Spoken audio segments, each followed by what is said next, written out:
No, I wasn't just playing Nasu. I don't know what you were thinking. I did amazing. I got the best score ever. Welcome back to Yume Nikki. I'm not very good at Nasu. I don't think there's any value of me showing you that until I am in the right mood set, because it is likely only going to lead to massive embarrassment on my part. Yes!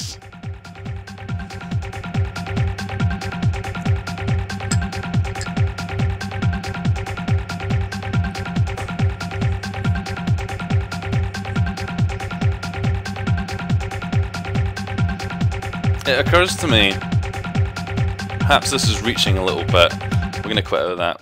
The design of that thing, how it's kind of spewing out of its mouth, yeah, keep that in your mind, keep that in your mind. It's going to be trivia later on, I promise. So we're in the snow world. Interestingly, a bit of trivia, the snow world is the only kind of main world that you can access that has a proper kind of ground tile on it, which makes it look significantly more down to earth than some of the other areas in the game. And personally, I really like the ambience of it. The music in particular really adds to the kind of chilling nature of it. There's a lot of igloos that you can go in. Most of these do not really yield much. This one does though. So here we have one of these little sleeping characters. Doesn't really do much. This is Kamakurako. In the manga, this is the girl who lost her tomorrow, presumably because she fell asleep and missed it. She doesn't really do a lot, but we can upset her in some way using the cat effect. It is, again, like a lot of characters in the game, suggested that this could possibly be a young version of Maritsuki. It's nice to have some similarities, especially with the long hair. I don't know. I don't make a lot of it personally, beyond perhaps so I'm being very, very sleepy. Bicycle, yes. So there's not a lot else going on in these igloos. They're just kind of here, ready for taking up a new tenant, I suppose.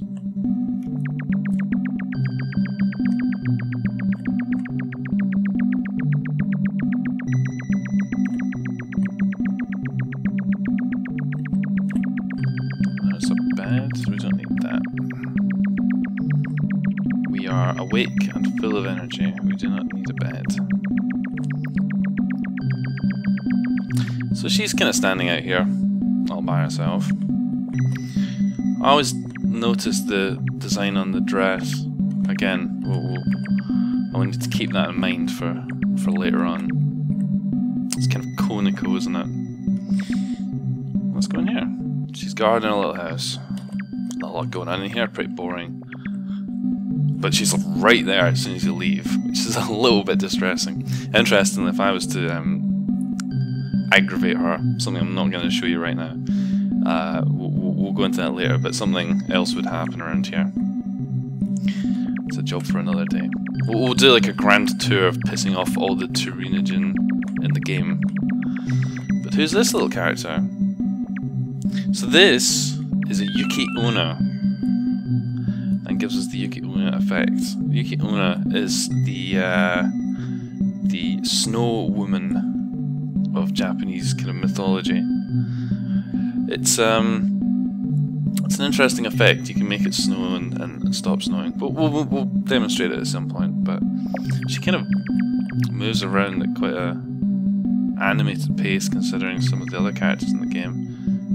She has like 4 idle frames when she's standing still, and she kind of wiggles around. What do? We just sit there. Resources used on things other than the main character, obviously.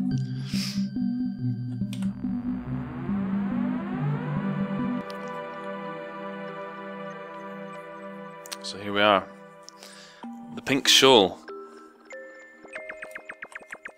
An interesting area, quite serene. Kind of like an Arctic landscape when the sun's going down, casting a pink light on everything. Yes, we'll continue Down here.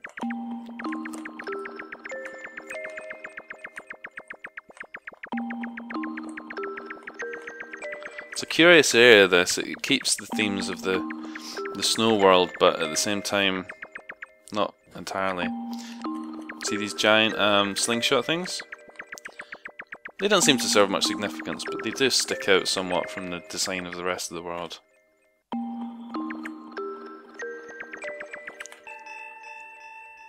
Now in the manga, Marusuke uses the frog effect here to zip around like a little lightning bolt. But not me, because I ain't doing that and it'll take ages.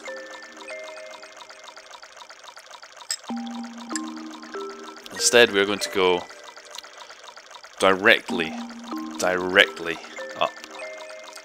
Because I've done this before and you need to follow my instructions and you will be fine. So remember I was talking about that Funeco pattern? It's not exactly the same, but for some reason I always think these cones look kind of similar to the body of the Tunisian. It's suggested on the wiki that this whole area, the balloons, the cones, all the other paraphernalia, relates to like a party of some kind. I don't know much about that. It's not like any party I've ever been to. Which is a shame because it would be a bloody brilliant party, I bet. So here we go. Funeco. Another character that's popular with fans. And yeah, she is a fixture in the manga as another girl that dreamed, possibly even the first one. And here she's just kind of chilling out in the comfort of her own home, which happens to be inside a giant cone, even though the building isn't really cone shaped from in here. She doesn't seem to do a lot. She doesn't seem that interested in us, really, does she? She's just kind of hovering around. Kind of paces on the spot. It's kind of cute. So what do we do? You play with the lights, that's what you do. Now,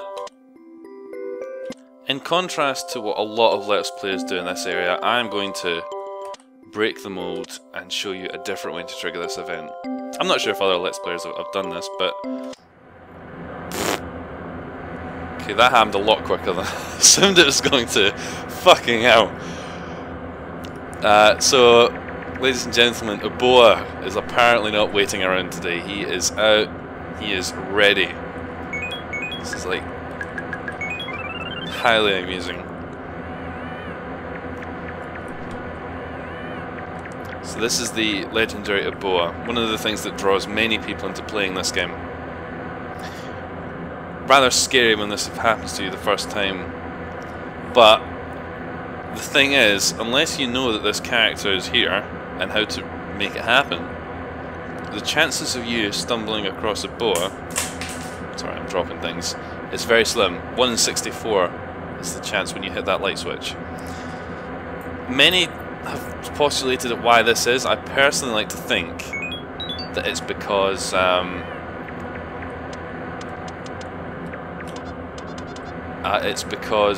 Kikiyama wanted to give the game a little bit of an individual experience to every player.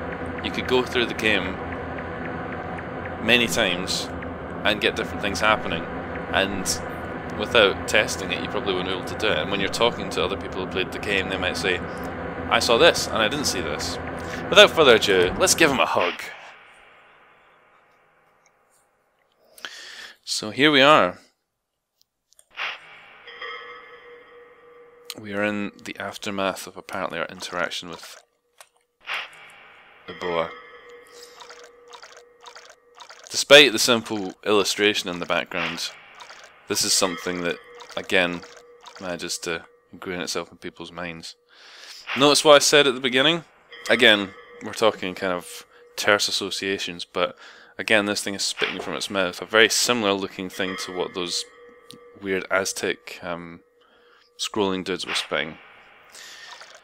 Of course, that's not what the fans think. The fans think that this is apparently another allude to molestation, that it's groping breasts. Don't know. I wouldn't know much about that.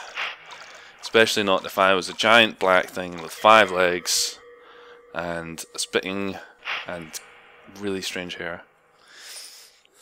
Doesn't really have a name. According to fans, they call it the bloody touching monster, which could just be an exclamation of annoyance when you see it. Bloody touching monster. Or it could be the name I prefer, which is Akumu, which is a boa's trap. Again, using the kind of monochrome theme from the previous video. There's no escape from here, other than to meta mode out, which we're not going to do. We're going to wake up, because that pretty much constitutes the end of our little adventure for the moment. And that's it.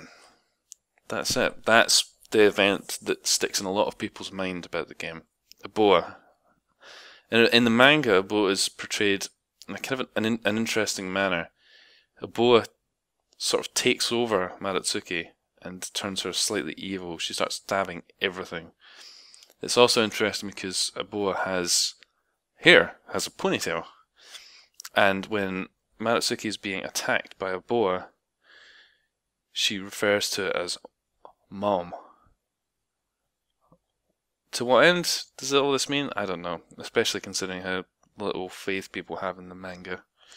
So it's really up to as much interpretation as you feel as to anyone else.